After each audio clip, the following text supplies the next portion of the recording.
poder me conquistou, teu poder me conquistou, o poder da tua palavra me conquistou, teu poder me conquistou, teu poder me conquistou, o poder da tua palavra me conquistou.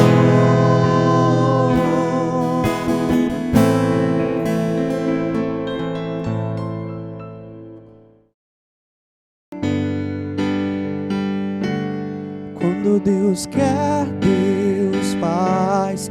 Quando Deus quer, Deus faz. Ele fez por mim, vai fazer por ti neste lugar. Quando Deus quer, Deus faz. Quando Deus quer, Deus faz. Ele fez por mim, vai fazer por ti neste lugar. Quando Deus quer, Deus faz, meu irmão. E essa já é uma verdade absoluta. Uma verdade absoluta é o tema que nós queremos refletir nesse programa de hoje, Teu Poder Me Conquistou. Seja bem-vindo, você que talvez esteja acessando pela primeira vez o nosso canal. Louvado seja Deus pela sua vida. Em nome do Pai, do Filho e do Espírito Santo. Amém. Quero trazer a palavra do segundo livro de Timóteo, 2 Timóteo, capítulo 2, versículo 11 ao 13, aonde São Paulo vai começar exatamente dizendo o tema que eu quero refletir. Eis uma verdade absolutamente certa. E eu vou ler aqui, mas a verdade absoluta para nós que cremos e também para quem não crê, é Jesus Cristo. É claro que quem não crê, não crê. Mas para nós que cremos, Jesus é a verdade absoluta. Ele não é uma verdade, ele é a verdade. E aqui, São Paulo ele traz desses 3 versículos um ensinamento muito profundo. Se morrermos com ele viveremos. Se morrermos com ele viveremos. O que esse primeiro versículo quer dizer? O que é morrer? Eu morri. Morrer com Cristo é fazer a renúncia das coisas que não estão unidas a Cristo. O que é pecado?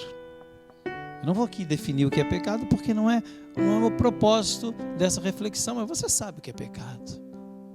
O pecado não está unido a Cristo. Renúncia talvez de sonhos e projetos que podem até serem lícitos, serem justos, honestos, dignos, pode ser, mas que não vão convergir para Cristo, e sim te afastar do Senhor. Quantas profissões, a culpa não é da profissão. Muitas profissões afastam a pessoa de Cristo, mas a culpa não é da profissão, a culpa é da pessoa, da forma como ela vive o seu profissionalismo, o tempo que ela gasta para viver a sua profissão, o seu trabalho, e o tempo que ela gasta para Cristo, para a família. Por isso muitas pessoas acabam, depois de um tempo de trabalho, depois de anos de trabalho, e muitas vezes depois de ter conquistado financeiramente os seus sonhos e projetos, acabam caindo no quê? Na depressão, acabam entrando no divórcio, separação do casal, afastamento da família, entram no adultério, porque esqueceram a verdade absoluta que é Jesus. Então essa morte, se morrermos com Jesus, é a renúncia daquilo que não me leva para Cristo. Se eu morrer para essas coisas, e aqui está incluído muitos prazeres, muitos. Até porque quero dizer para você o seguinte: se qualquer prazer que seja prazer que te afaste de Jesus Cristo naquele momento, por mais que ele seja lícito, por exemplo, uma fraternidade em família, uma festa em família, se ela te afasta de Cristo, ela perde a parte lícita dela. Claro, fazer uma festa só, um churrasco entre família, mas tem gente que vai, faz um hoje, um amanhã, um depois, e aquilo ali vai tomando conta da sua vida. Não vai viver com Cristo. A morte que Jesus, que São Paulo fala, se morrermos com Jesus, é morrer para as coisas do mundo e para aquilo que, mesmo sendo lícito, me atrapalha de viver a vida em Cristo ou me escraviza.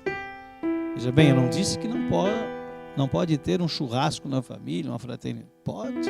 Um lazer, uma brincadeira, pode. Mas isso não pode me escravizar. Se morrermos com Ele viveremos. Se soubermos perseverar, caminhar com Cristo, com Ele reinaremos. Olha, isso é uma palavra profética. É uma promessa do Senhor. O Senhor está prometendo para mim e para você, pela palavra, pela boca de São Paulo, no segundo livro de Timóteo, no capítulo 2, no versículo 11, se soubermos perseverar, com Ele reinaremos. Perseverar não é só ir na igreja, ir no movimento que você participa, não é só ter um ministério na igreja. Eu sou ministro da Eucaristia, ou eu sou da liturgia, então eu persevero na igreja. Perseverar na igreja não é só perseverar dentro do templo, até porque igreja não é o templo. Claro, chamamos o templo de igreja, mas igreja somos todos nós. Perseverar com Cristo é colocar em prática a vida de Cristo que eu aprendo na igreja. Perseverar em Cristo é colocar em prática a catequese. O que é a centralidade da catequese da igreja? É ensinar para nós que Deus é amor. Ensinar para nós que Jesus é Filho de Deus, que é o Senhor. Por exemplo, a catequese, o básico da catequese da igreja é ensinar para nós o que é viver o símbolo dos apóstolos, que é a profissão de fé, o crer em Deus Pai. É ensinar para nós como viver os mandamentos do Senhor. Agora, aprender só aqui não adianta. Tem que aprender na carne. E quando eu digo aprender na carne, é aprender na vida, no confronto, na forma de viver com o outro. Se soubermos perseverar na vida de oração e na vida de rezar e agir, oração, nós vamos reinar com Jesus na eternidade. Esse reinado, quero dizer para ti que ele começa até aqui. Se perseverar aqui, nesse tempo com o Senhor, nesse tempo com Cristo, já começarás a reinar com Ele. Porque o Senhor, Ele vai nos enchendo da sua sabedoria. Versículo 13. Se, porém, o renegarmos, renunciarmos, rejeitarmos o Senhor, Ele também vai nos rejeitar. Uma das frases na Bíblia que eu mais temo é quando o Senhor diz: não vos conheço. Mas, Senhor, eu preguei a Tua palavra, eu cantei os Teus louvores, eu era fundador da comunidade de Transfiguração. E o Senhor vai dizer: não te conheço. Veja só, não é então só o quanto que eu faço, não é só as obras. Não é só as obras. Como também não é, eu poderia dizer: mas Senhor, eu dobrei o meu joelho todos os dias diante de Ti no Santíssimo, eu rezava, Senhor, eu rezava 1000 Ave Marias diárias, eu não te conheço. Não é só reza. Oração é uma palavra conjunta, rezar e agir. Rezar e agir. Assim nós não o renegaremos, porque se o renegarmos, Ele vai nos renegar. E aí diz aqui: se formos infiéis, Ele vai continuar fiel. E Ele não pode, tradução Ave Maria diz, e Ele não pode desdizer-se, ou seja, Ele não pode voltar atrás. Ele é amor e não vai nunca ser ódio. Ele pode nos renegar. No dia do juízo, os que tiverem sido homens e mulheres que seguiram o Senhor serão iluminados pela graça de Deus, mas os outros... Isso é doutrina, isso é palavra. Então preste bem atenção, irmão. Se morrermos com Ele viveremos. Se soubermos perseverar, com Ele reinaremos. Se porém o renegarmos, Ele nos renegará. Se formos infiéis, Ele vai continuar sendo fiel. A minha infidelidade jamais vai fazer o Senhor ser infiel. Se eu renegar, Ele também vai me renegar. Ou seja, o que é o renegar? Quando é que Deus nos renega? Quando Ele nos olha e não age sobre a nossa vida. Ou melhor, Deus sempre está agindo. Na realidade, o entendimento que eu tenho do renegar, e eu quero ver se eu consigo me expressar aqui, é quando eu me fecho para a graça e não consigo colher, e não consigo receber. E aí a pessoa vive como se Deus tivesse esquecido dela. Mas na realidade, não, porque veja bem, a partir do momento que a pessoa que abandona Deus se arrepende e decide voltar, Deus a acolhe. Então, o renegar da parte de Deus, na realidade, é quando eu não quero parte com Ele. E Ele não consegue me alcançar, porque eu estou fechado. A palavra é profunda. Deus faz aqui uma promessa: se nós vivemos como Jesus, sendo a nossa verdade absoluta. Deixa o Senhor te envolver, deixa o Senhor te abraçar, deixa o Senhor te curar, deixa o Senhor te amar.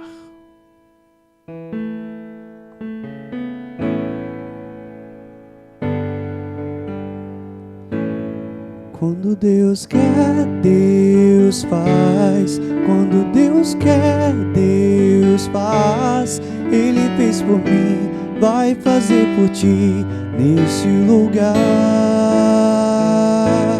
Quando Deus quer, Deus faz. Quando Deus quer, Deus faz.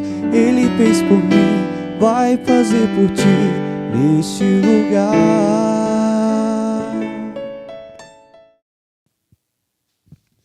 Muito bem, estamos de volta aqui no nosso programa Teu Poder Me Conquistou, e hoje com uma figura muito legal, uma pessoa que está conosco há um bom tempo, que é a Maria. Tudo bem, Maria? Tudo bem. Uma boa noite, né, a você que está nos acompanhando neste momento. Meu nome é Maria Ferreira, sou casada, mãe de 7 filhos, 5 são biológicos, 2 do coração. Sou consagrada desta comunidade católica Transfiguração. E é com muita alegria, com certeza, que hoje eu venho aqui para dar o meu testemunho. E como é que foi, Maria? Você conta aí para o pessoal que nos acompanha pelas redes sociais. Como que Deus chegou na tua vida? Como é que a Maria foi conquistada pelo poder de Deus? A Maria já vem de família católica. Conta um pouco para nós a tua história. A Maria, desde muito cedo, ali pelos 7 anos, eu recordo que eu já sabia rezar o terço, eu acompanhava muito a minha avó, né? Nas novenas, missa de domingo não poderia faltar.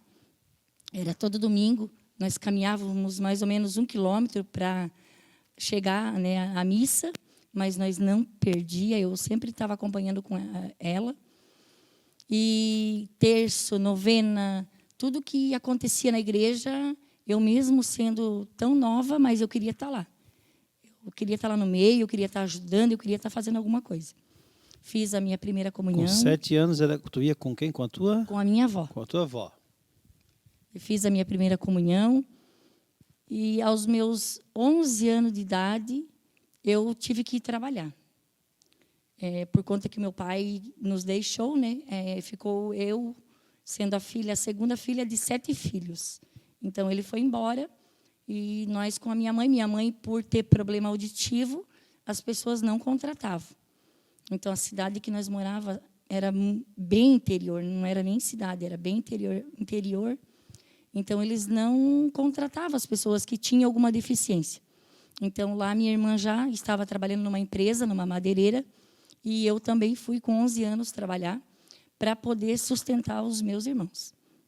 Então, e eu continuei.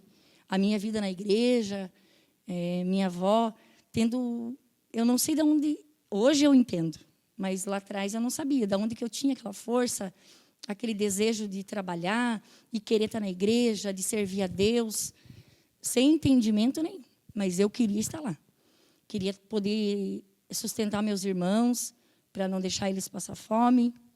Então, mesmo começando a trabalhar com 11 anos na madeireira, tu continuou também perseverando na igreja? Continuei perseverando e na qual era o igreja. teu serviço numa madeireira? Passava uma lâmina num rolo cheio de cola. Esse era o meu trabalho. Colar. Daí nós fazia a chapa, né? O compensado, que aqui é conhecido como compensado. Esse era o nosso trabalho. E aí, como é que foi o desenrolar da tua vida, então? E passando esse tempo, né, o meu pai fora, longe de nós, com certeza vem a falta, né, do pai. Ele não era muito presente em nossa vida porque ele trabalhava fora também. Ele trabalhava no mato, tirando a madeira. Então, de segunda a sexta, ele estava sempre fora. Mas, mesmo assim, nós sabíamos que ele ia chegar, né, na sexta ou no sábado, ele ia chegar em casa. E, a partir dali que ele foi embora de vez, então, nós não tínhamos mais aquele pai para esperar, né? Embora, muitas vezes, ele chegava embriagado, mas nunca viu meu pai brigar com a minha mãe. A minha mãe era daquela que ele chegava embriagado em casa e ela ia receber, ela ia abrir a porta para ele. Ela lavava os pés dele, porque ele não conseguia nem lavar os pés. Ela lavava os pés dele, ela dava comida para ele na boca. Então, eu nunca vi uma cena de briga da minha mãe e do meu pai. Eu vi muito amor ali, né, em todo aquele tempo que nós vivemos com ele. E ele indo embora, então aquilo fez muita falta para nós. Mas mesmo assim, eu perseverei na igreja, continuei indo, era grupo de jovens. Naquela época, hoje que eu passo ali em Gaspar, eu digo para os meus filhos, a mãe esteve aqui. Com 12, 13 anos, nós saímos numa excursão lá de onde eu morava. Veio um ônibus com uns 40 jovens, ali em Gaspar, na igreja de Gaspar. Esse lá onde tu morava pertence a qual cidade? Cidade de Itaiópolis. Itaiópolis. Mas nós chamava distrito de Itaiópolis, porque era uma área bem reservada. O Irineu ainda tem o costume de dizer que era a volta triste, porque de tão pequenininho que é o lugar. Mas, porém, eu era e sou, graças a Deus, muito feliz, porque eu tinha essa presença de Deus na minha vida. Sem entender, como eu já falei, mas eu tinha essa presença de Deus. E daí foram se passando os anos, até meus 15 anos, eu recordo bem de eu permanecer firme na igreja. Com 16 anos, nós fomos embora para Mafra. Com 17 anos, eu conheci o Irineu. Então, nessa ida minha embora para Mafra, eu meio que me afastei da igreja. Eu parei de perseverar, eu não ia mais para a igreja. Eu parti, vamos dizer assim, para o mundo, querendo experimentar as coisas do mundo. Com 17 anos foi quando eu conheci o Irineu. E já conhecendo o Irineu, nós não vivemos nada disso de namoro santo, nós não conhecia nada disso. O segundo dia que nós se encontramos, nós já vivemos ali já o pecado, né, da promiscuidade, já de ter o relacionamento, o ato sexual, eu e ele. E dali para frente sempre foi assim. Com 1 ano e 2 meses de namoro, eu engravidei da Débora. Então, nesse período, eu sempre friso assim que eu comi o pão que o diabo amassou. De tão dolorido que foi essa fase após eu ter engravidado a Débora, porque daí foi a fase que nós se deixamos. Com 21 dias que a Débora tinha nascido, ele veio para visitá-lo e eu já acabei ficando com ele, porque eu amava ele. Eu tinha na minha cabeça assim, aquilo que eu aprendi, que marido, como eu já tinha ele por meu marido, porque eu já tinha a Débora, era para sempre, era um só. E eu tinha o sonho de construir uma família. E que era um só marido. Eu não ia querer outra pessoa para mim. Então, embora ele tivesse me largado, mas eu não via a hora, eu acho que dele voltar.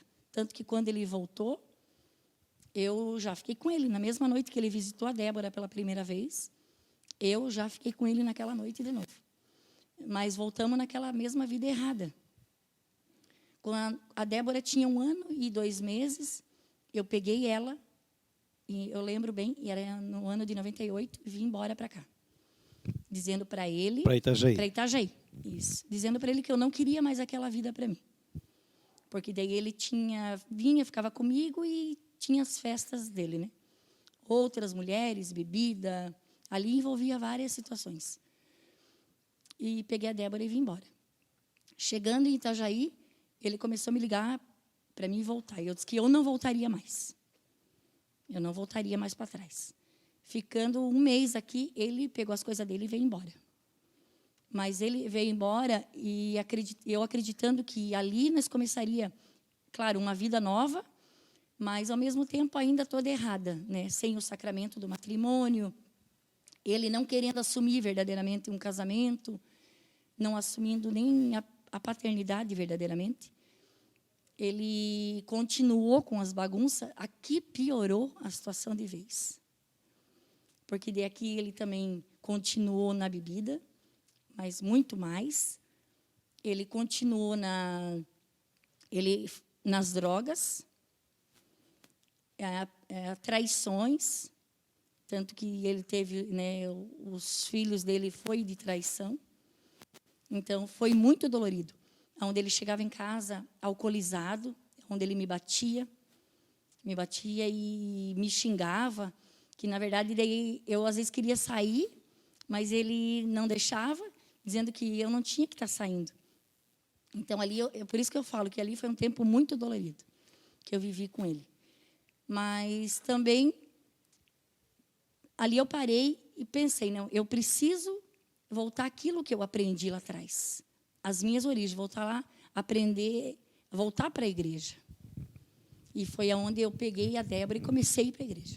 Que idade tinhas quando voltou à vida da igreja, mais ou menos? Uns 22 anos. Então, dos 17 aos 22, 5 anos afastada. Afastada. Deu uma virada de cabeça para baixo na tua vida. Deu uma virada e bem grande. E começando a regressar na igreja novamente com a Débora, pequena. Então, cada bairro, como nós pagava aluguel, então nós trocava, de vez em quando, estava trocando o bairro, né? A primeira coisa que eu procurava saber é onde que era a igreja e o horário da missa, da novena. E comecei firme. E dali eu nunca mais parei. Eu fiquei firme na igreja.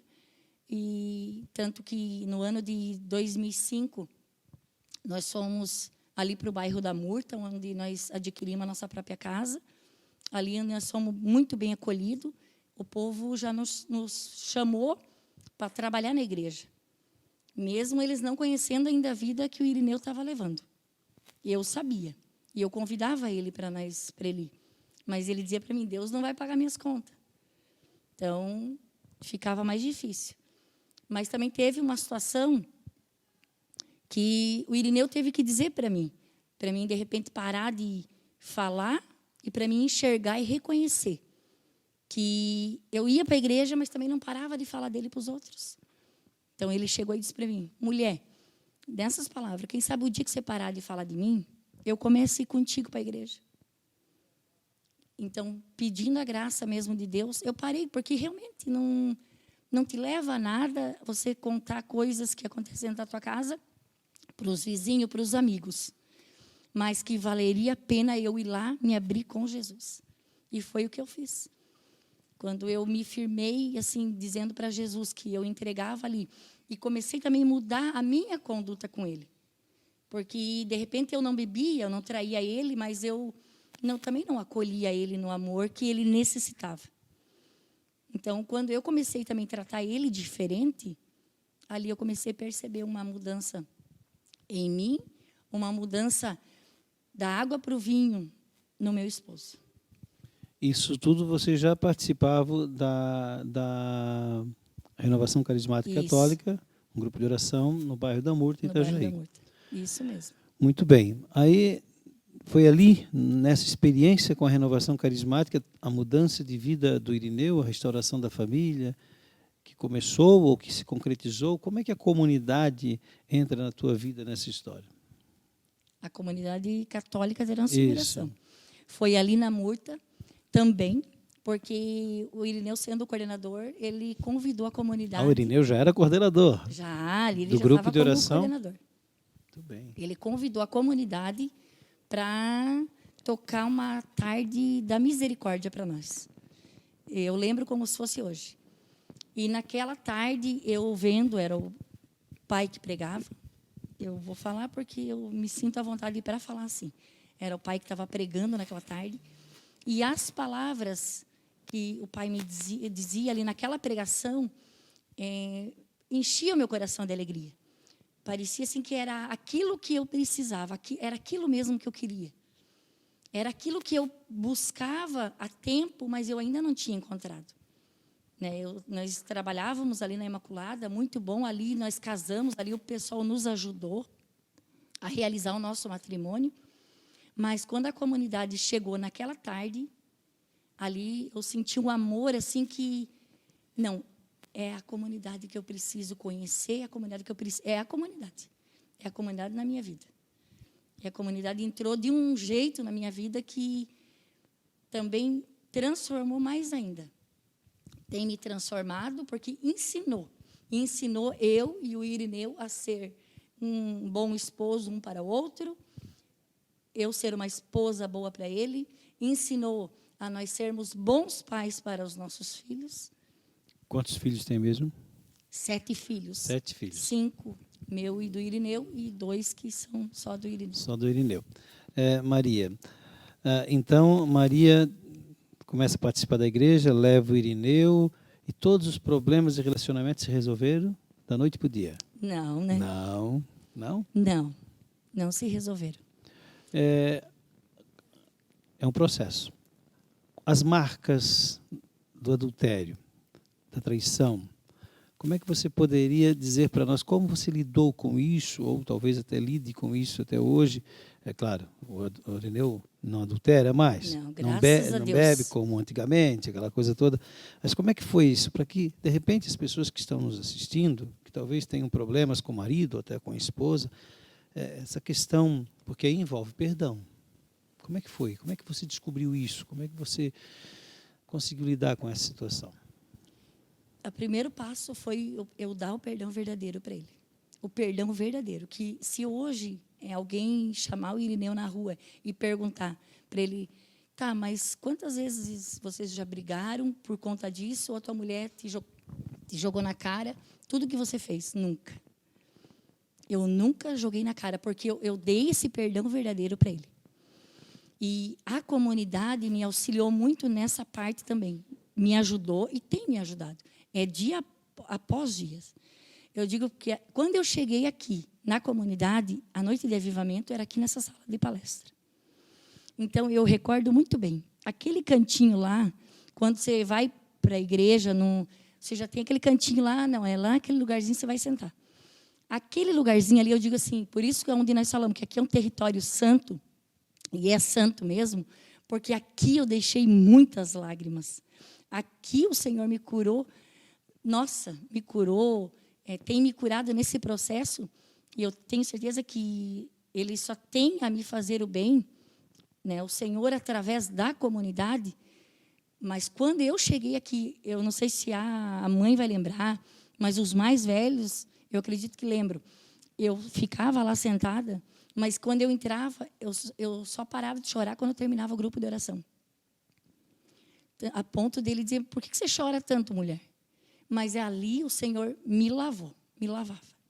Me lavava de todo aquele sentimento que eu trazia das marcas da traição, das marcas de apanhar. Então, ali o Senhor me lavou.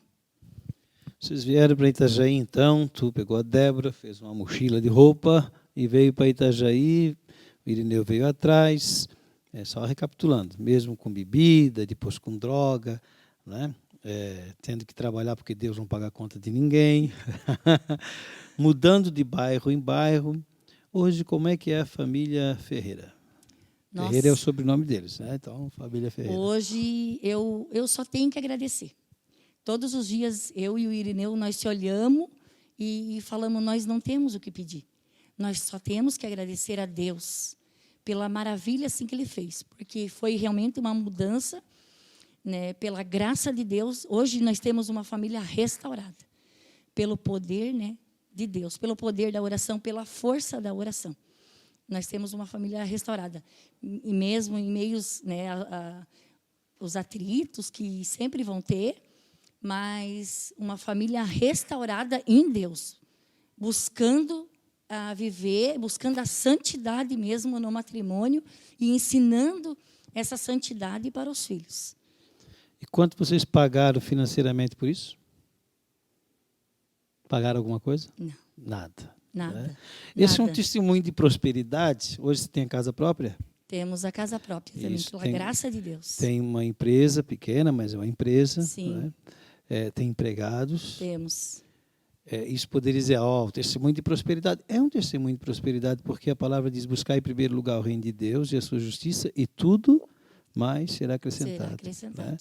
Né? Deixa uma mensagem, Maria, para, né, nosso pessoa que está nos assistindo, que vai nos assistir talvez em outro momento, como vencer, para manter, como lutar. Qual é a mensagem que você poderia dizer? Olha, eu quero manter meu casamento, eu amo, né? Mesmo você tendo tido 5 anos aí meia perdida na sua vida, você não esqueceu o ensinamento lá da tua família, que não era assim tão assídua na igreja, mas que tinha valores. Que mensagem você deixaria para a gente encerrar esse nosso quadro? A mensagem que eu deixo, né, para quem estiver, de repente, até passando por uma situação que eu passei, é a perseverança. Esse perseverar nesse Deus que Ele realiza o impossível na nossa vida. Hoje eu posso chorar, eu choro, mas é de alegria. Antes eu chorava as minhas dores, hoje eu choro de alegria. Por poder testemunhar a graça que Deus fez na minha vida, tem feito na minha família e na minha casa. É uma transformação da água para o vinho, mas pela força da oração, pela perseverança, de depositar verdadeiramente tudo nas mãos de Jesus. E também nas mãos daquela que não desampara nós, que é a Nossa Senhora. Muito bem. Então, para encerrar, o Irineu é um cara que vale a pena, então. Com certeza. Com certeza vale a pena. Tá bom. Maria, muito obrigado, viu? Que Deus abençoe você, o Irineu, todos os seus filhos. Que a bênção se estenda, né? Agora também já tem um genro, daqui a pouco, no tempo de Deus, vai ser vovó, aquela coisa toda. Que Deus abençoe. Muito Amém. Obrigado por você Amém. ter vindo, né? E assim nós vamos, então, continuar daqui a pouco com o encerramento do nosso programa Teu Poder Me Conquistou. Muito obrigado. Louvado seja Deus. Fico muito feliz quando escuto um testemunho onde o Senhor manifesta o seu poder pela perseverança da vida da pessoa. E aqui nós vimos, né, uma família, a família da Maria, restaurada, seu relacionamento conjugal, depois a questão dos filhos, né, e até mesmo da prosperidade, sem pagar nada, sem ter que dar nada. Claro, eles são fiéis no dízimo, são pessoas que colaboram, eu os conheço muito bem. Fico feliz por isso. E essa palavra que o Senhor nos deu hoje, Ele é a verdade absoluta, nele eu quero perseverar, nele eu jamais vou vacilar. Que possamos nos manter diante do sofrimento firmes, como Nossa Senhora ficou de pé diante da cruz. E que a bênção de Deus se derrame sobre mim e sobre você. Em nome do Pai, do Filho e do Espírito Santo. Amém. Aleluia. Jamais vacilarei, jamais vacilarei, jamais vacilarei, jamais vacilarei, jamais vacilarei.